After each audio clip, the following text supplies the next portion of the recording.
Vamos dar prosseguimento aos nossos estudos aqui agora. Aí a gente vai tentar fazer essa aula aqui agora com base no texto que eu tenho preparado. E eu já adicionei lá tanto no GR8 quanto no blog, certo? Mas eu adicionei com a data do dia 30/4, tá? Porque dia 30/4 nós tivemos uma aula e nós estamos retomando essa aula agora. Então, eu pus no GR8 na data 30/4, tem atividade de portfólio, certo? E aí você tem o prazo até a semana que vem para fazer essa atividade que está lá, certo? E aí hoje a gente pretende então trabalhar com vocês especificamente aquilo que o Francis Bacon nos apresentou, né? E depois, na próxima aula, a gente vê o que o John Locke. Aí, sobre o empirismo, a gente vai trabalhar com esses dois autores, né? O Francis Bacon como um antecedente, né? E o John Locke como o criador do empirismo, propriamente dito, conforme a fama tem, entendeu? Então, o John Locke ele é famoso por ser considerado o pai do empirismo, né? E o Francis Bacon é considerado como aquele que deu as primeiras ideias relativas ao empirismo. O Francis Bacon está no tempo do Renascimento, né? É lá por volta dos final dos anos 1500 e início dos anos 1600. E o John Locke já está mais recente, por volta dos anos 1700, né? Chegando perto dos anos 1700 aí, certo? Então, com base naquela questão que nós começamos na aula passada, naquele estudo do texto propriamente dito, né? Aí eu queria trabalhar com vocês sobre esses itens que fizeram alguma diferença, né, no que se refere ao pensamento de Francis Bacon. Vamos começar com aquela última fala da aula passada, entendeu? Lembra da frase saber é poder? A frase saber é poder do Francis Bacon, né? Eu gostaria de ver se a gente tem moral aqui com vocês para vocês comentarem isso, né? O que seria? Em que sentido eu estou só aumentando a pergunta para ver se vocês falam qualquer coisa, não importa o que vocês querem falar aí. Então, saber é poder é a frase que eu gostaria que vocês comentassem. Que tipo que é o saber que ele está falando, né? Qual que é o poder que ele vai adquirir com esse tipo de saber? O que vocês... Ô, professor, Sim. ele vê isso como se fosse um conhecimento, tipo assim, o saber, o conhecer as coisas, entendeu? Porque assim, é normal quando uma pessoa ela é muito inteligente, ela sabe de muitas coisas, ela assim ela tem poder argumentativo para falar com qualquer pessoa. Eu penso assim. Certo. O que vocês pensam mais ou é diferente alguma coisa nesse sentido aí? Uma coisa, eu acho, pela voz, eu acho que foi a Estela que falou, porque não apareceu na tela aqui. Foi eu. Sim, então você deu a definição certa, mas para a pergunta errada, Estela. Essa questão do saber é poder que você disse está muito ligado à questão dos sofistas lá na Grécia Antiga, entendeu? Que é um saber filosófico, inclusive, para que se desenvolva a retórica, o discurso para convencer, e a finalidade é assumir a política, assumir o governo. Entendeu? Aí que está a questão da guinada filosófica, e dessa forma foi utilizado pelos padres da igreja na Idade Média, entendeu? Então, ou seja, sabe das coisas, entende a lógica do pensamento, então sabe, e tem um poder. Qual que é o poder? De dominar as pessoas, de dominar os povos, de dominar as nações. Oi, irmã do Samuel, tudo bem com você? Então, nesse sentido aí, o que acontece? Agora nós temos uma nova conversa, viu, Estela e seus colegas? Agora é um saber específico, para um poder específico. É isso que eu queria que vocês trouxessem aqui agora para a gente começar essa aula. Então, o primeiro saber era o saber das pessoas para dominar as pessoas. E agora, no empirismo, é o saber sobre o quê, para quê? Científico? Sim, e aí? Mas aí é só dizer isso não basta. Você precisava dar um pouco mais de... o científico... Não, tá aqui O Aqui na científico questão aqui. é o método, né? O científico é o método de conhecimento. Porque o outro era o conhecimento de fé. O outro era o conhecimento filosófico. Agora é o conhecimento que vem da ciência. Mas é conhecer o quê? Qual que é o objeto mais importante que eles buscam saber? Saber sobre o quê? Já dissemos que não é mais sobre as pessoas, né? Porque isso era anterior. Nesse momento agora, o saber é sobre uma outra coisa. Que nós falamos na aula passada, e assim eu gostaria de puxar com você esqueça. A razão não seria a ferramenta que você tem para que você tenha o conhecimento científico, mas conhecimento sobre o quê? Aí nós estamos perguntando aqui para vocês o objeto, o que está sendo investigado?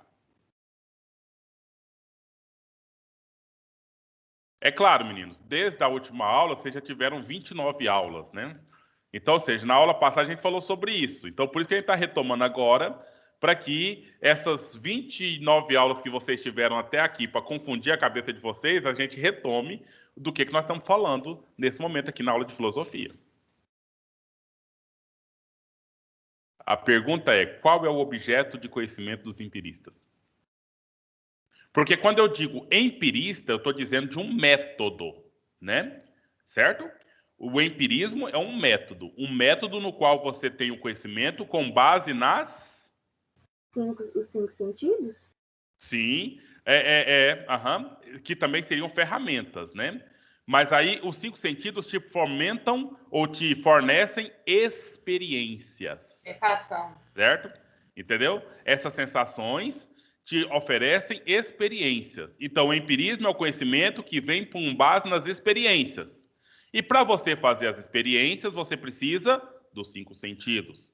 E para você registrar essas experiências e, de fato, garantir um novo conhecimento, você precisa da razão. Beleza? Mas é conhecimento sobre o quê?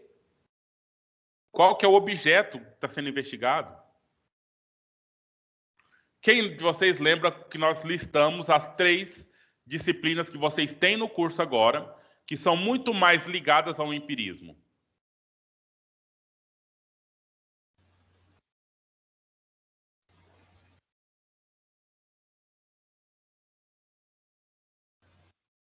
Foi, eu acho que a área de ciências humanas, não foi?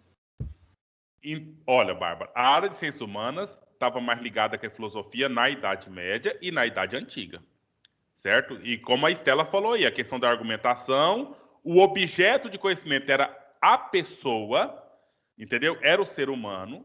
Em que sentido? Nos sentimentos, não é nas sensações. Nos sentimentos, amor, ética, honestidade, sabe? Organização política, uma série de coisas assim.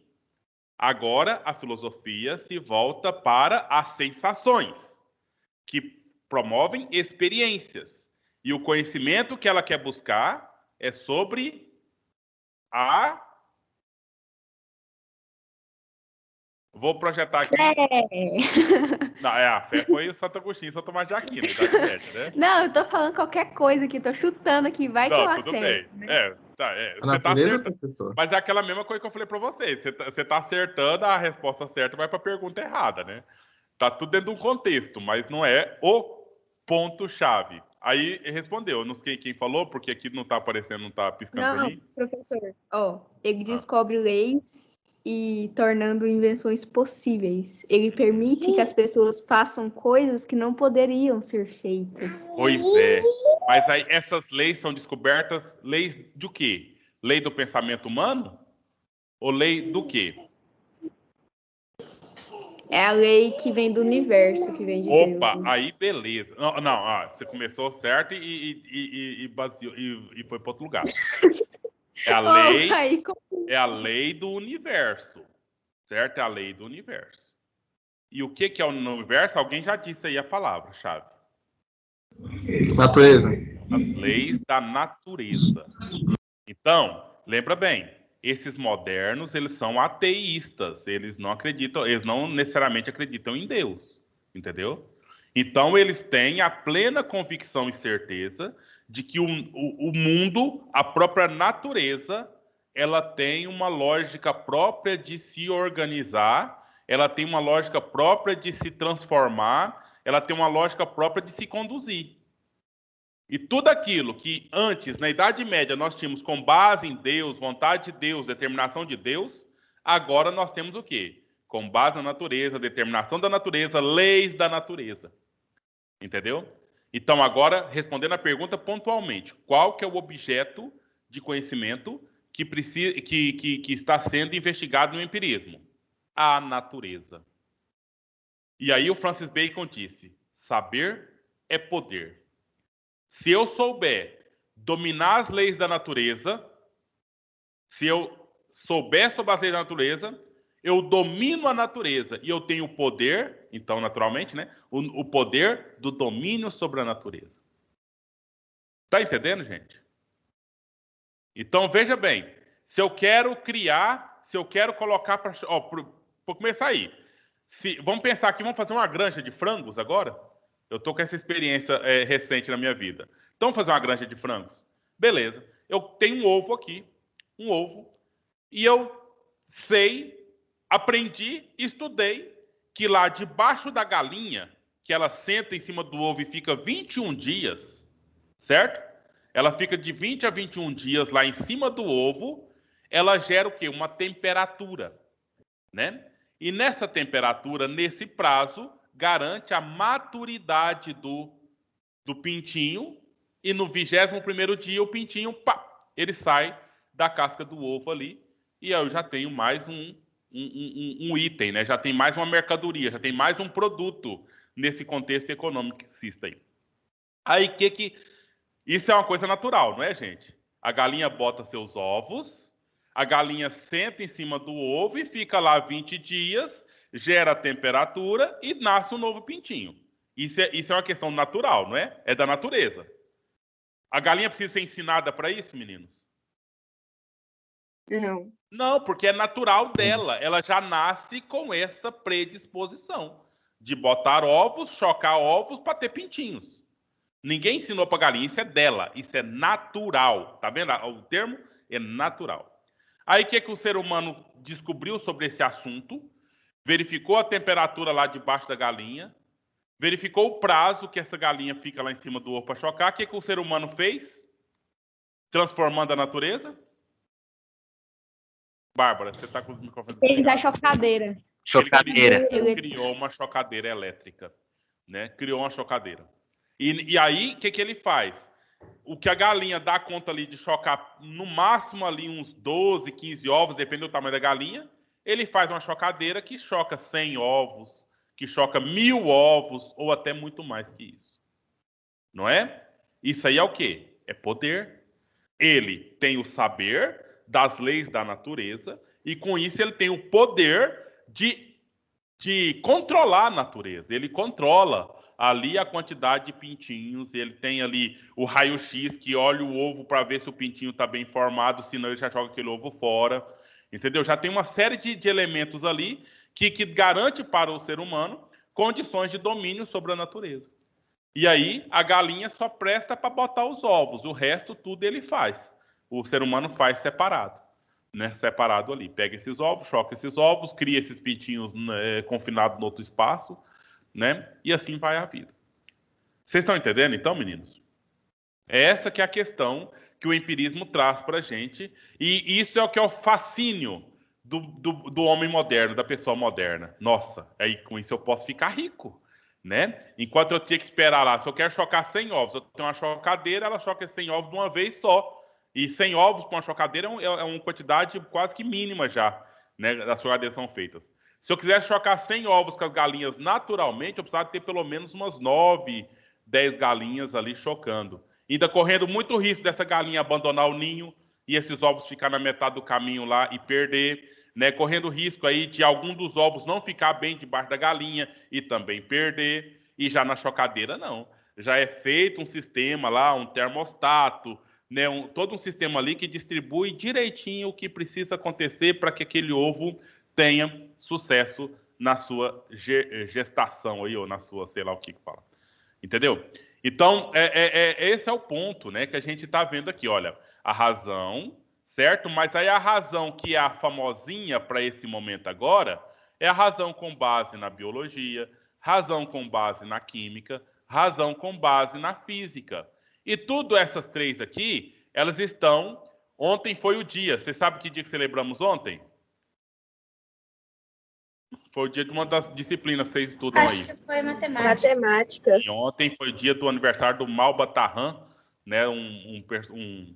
Na verdade, ele é um autor, mas ele é um personagem de um autor, né? Que escreveu o livro O Homem que Calculava. Então, ontem foi 6 de maio, considerado dia da matemática. Todo esse saber aqui, ele está vinculado à matemática, né? Então, ou seja, a matemática dá os dados instrumentais e as metodologias para quê? Para que o físico faça suas contas e entenda a natureza, para que o químico faça suas contas e entenda a natureza, e para que o biólogo faça suas contas e entenda a natureza. E aí, o biólogo vai prolongar a vida, vai qualificar a vida, né? O químico, ele vai trazer ali os elementos que também vão prolongar a vida, que vão qualificar a vida. O físico vai trazer os elementos que vão dar, vai construir casa, vai construir máquinas, vai construir tudo o quê? Para qualificar a vida e para controlar a vida. Entendeu? E aí nós entramos num problema. Porque antes, qual que era o saber que era de fato importante e que de fato sabia de tudo? Qual que era? Aqui nós temos essas três ciências aqui que nós estamos conversando aqui. Agora você tem disciplinas também no seu currículo que eram do sistema antigo, que não era empirista, mas era racionalista. Qual que é as disciplinas, por exemplo? Me ajuda, gente. Que disciplina que você tem no curso que é totalmente o oposto dessas? A forma de analisar as coisas, a forma de estudar é totalmente diferente. Hã? Português?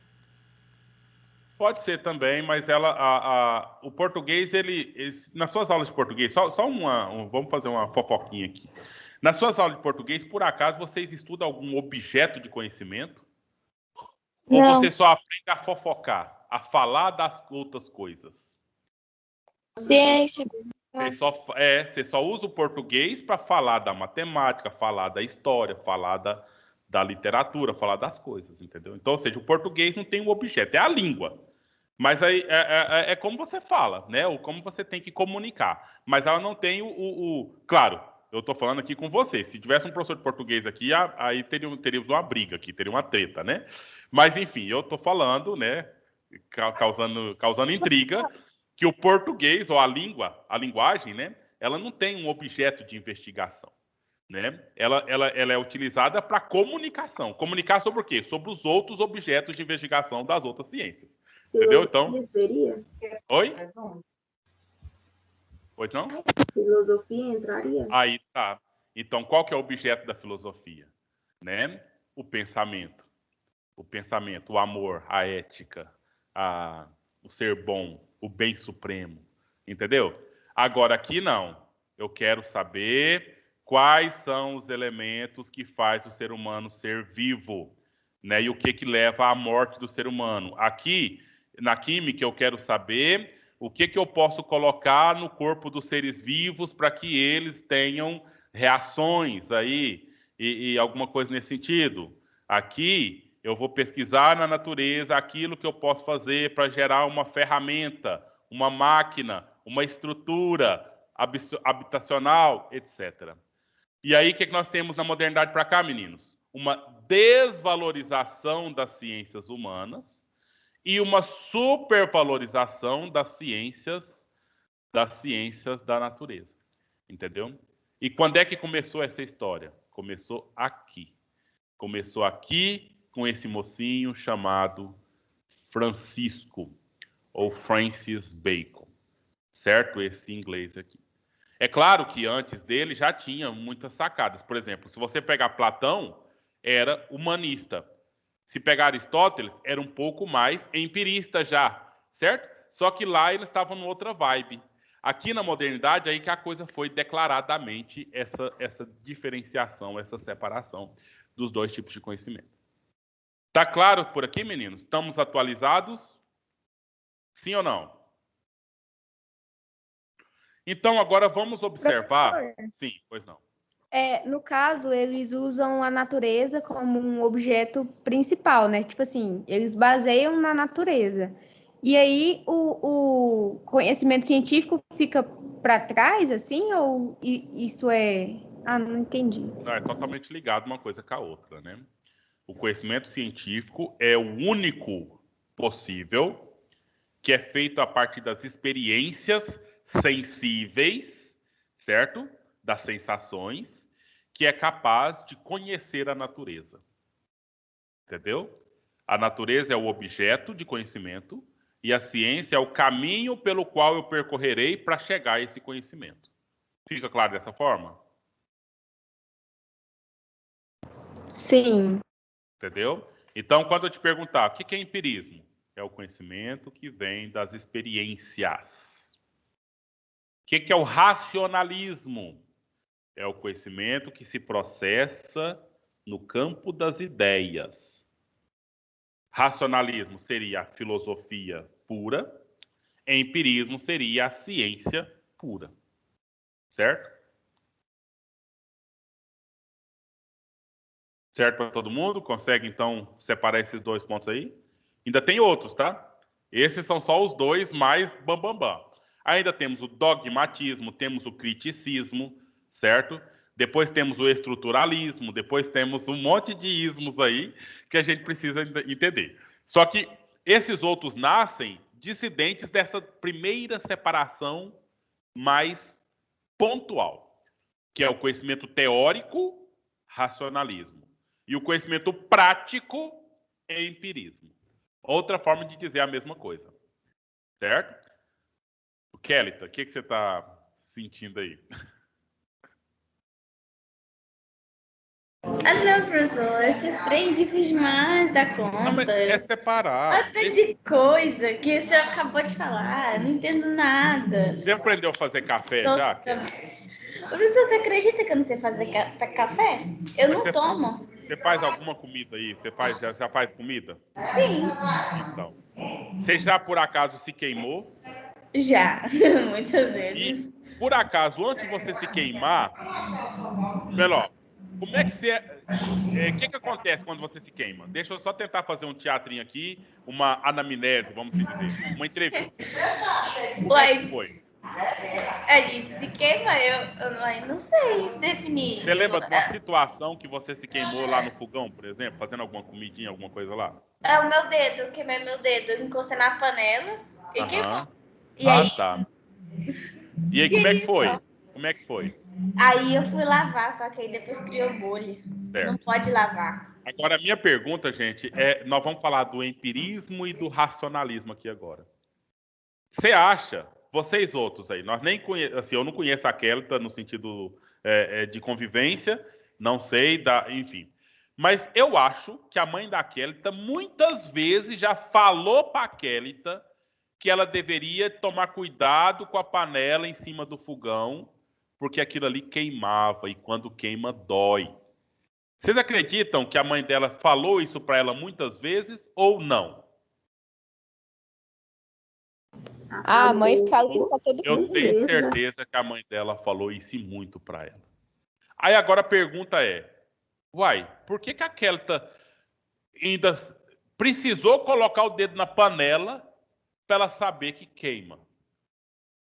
Entendeu? Tá, ela pode falar para mim que é um acidente, etc. Mas por que ela não evitou esse acidente?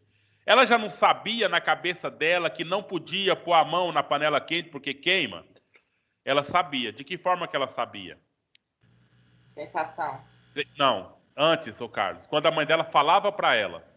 Que a mãe dela avisou. Não, pois é, mas ela sabia de que forma? Razão. Teoricamente. Então ela sabia racionalmente apenas. Certo? Aí agora, quando ela foi fazer alguma coisa lá, ela tacou o dedão na panela, queimou, e ela agora sim, Carlos, ela aprendeu de que forma? Pela sensação. Pela experiência de que colocar o dedão na panela quente queima. Dói, faz bolha. Não é? Entendeu, Carlos? Praticamente agora, você aprendeu na prática, queimando o seu dedo lá, mas aprendeu já na teoria com a sua mãe te falando que você não podia, você tinha que evitar, sai de perto do fogão, tal, senão eu vou te bater, porque senão você queima. gastar dinheiro aí com remédio, chorar, essas coisas todas. Não é? Entendeu? Então a gente sabe as coisas teoricamente, mas também a gente sabe as coisas praticamente. O que nós estamos fazendo na aula de filosofia aqui agora, Kelly? Dando nome para o tipo de conhecimento que é aquele que a sua mãe te falava, mas você não sabia empiricamente, você sabia só teoricamente. E aí até uma experiência que você teve, que você aprendeu praticamente, né? Queimando o seu dedo lá na panela. Não sei se falar assim explica, mas agora o que acontece? Aqui na escola a gente tem que fazer a coisa de forma... isso eu falo aqui na escola, na faculdade, etc., né? De forma mais formal, né? Isso você aprendeu na sua vida. Ninguém te falou lá, minha filha, agora eu estou te dando um conhecimento racional, tá? Racionalista. Agora, minha filha, vai lá cozinhar para você ter um conhecimento empirista. É claro que a sua mãe não vai fazer isso, né? Mas aqui na escola nós estamos, filosoficamente, na aula de filosofia, te explicando que tem formas de aprender o mundo, de descobrir as coisas, teoricamente e empiricamente. Esclarece um pouquinho mais ou ainda fica muito longe do entendimento? Não, até que explica, mas o que é empiricamente? Conhecimento que você consegue a partir da prática, Ah, tá. a partir da experiência. Agora ficou mais fácil. Agora, o que é racionalmente? Dentro do racionalismo. É um conhecimento que vem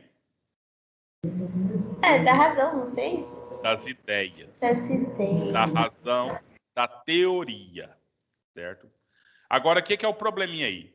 O Carlos e seus colegas todos. Razão está nos dois, tá? Razão está no conhecimento científico, razão está no conhecimento filosófico racionalista. Qual que é a diferença? É que para o conhecimento ir para a sua razão no empirismo, eu preciso da prática, da experiência. Para o conhecimento ir para a sua razão no racionalismo, você precisa apenas da teoria. Essa que é a diferença que tem que ficar claro para vocês, gente. E para o resto da vida. E se você for fazer uma faculdade humanística, tipo uma psicologia, uma direito, alguma coisa assim, lá você vai ter que ter bem mais clareza nessa questão, nessa diferença, né? E se você for fazer da área da saúde, das ciências aí lá você vai ficar sufocado com o empirismo, né? Só a questão dos números, a questão da natureza propriamente dita. Sim. O meu Teams, ele caiu. O que o senhor estava dizendo? Desde quando? Qual foi a coisa que você ouviu? A última coisa que eu ouvi foi... Depois que o senhor terminou de explicar sobre o dedo na panela quente. Então, o dedo na panela quente é um conhecimento prático. Ela aprendeu que queima na experiência. Quando a mãe dela falava para ela, era um conhecimento teórico. Ela já sabia que se queimava, mas de forma apenas teórico, né? E o empirismo, conhecimento que vem pela prática, pela experiência. Racionalismo, conhecimento que vem pela teoria, pelas ideias. Seria só isso a diferença mesmo. E você vai ter vários cursos, né? Tipo, vamos pegar aí a Rosimar, os meninos da matemática, a Selma. Eles são todos basicamente empiristas. Eles podem até saber história, sabe, história da humanidade, mas eles não se preocupam tanto com isso. Entendeu? Agora, eu, o Jairon, o Túlio, né? Nós podemos até saber de matemática, mas não é o mais importante para a nossa vida. Mas se pergunta para a gente quais foram os princípios da Revolução Francesa, o que a Revolução Francesa fez com que alterasse na sociedade de lá para cá, eu não tenho dúvida nenhuma que nós três, por formação, por importância do conhecimento da nossa área, a gente vai saber falar para vocês algumas coisas. Ô, professor, me tira uma dúvida. Eu sei que não está dentro do contexto, mas, assim, para o senhor formar em filosofia e sociologia, o senhor faz primeiro história ou não? Não necessariamente. Tem a faculdade de filosofia e a faculdade de sociologia específica. Entendi. E lá dentro dela, por exemplo, eu estudei História da Filosofia Antiga, História da Filosofia Medieval, História da Filosofia Moderna, e aí, para estudar História da Filosofia Antiga, a gente estuda História da Antiguidade, entendeu? Então, eu dou aula de História, né? Porque no meu curso de Filosofia tem grandes conhecimentos históricos. Mas também no curso de História tem muitas disciplinas que são filosóficas. Então, não vai ser difícil você encontrar um professor que dá aula das ciências humanas. Ou seja, eu poderia estar dando aula de geografia aqui para vocês sem problema nenhum. Ou sociologia, ou filosofia, ou história. Dentro da área do conhecimento, entendeu? Porque elas são, de alguma forma, um grupo.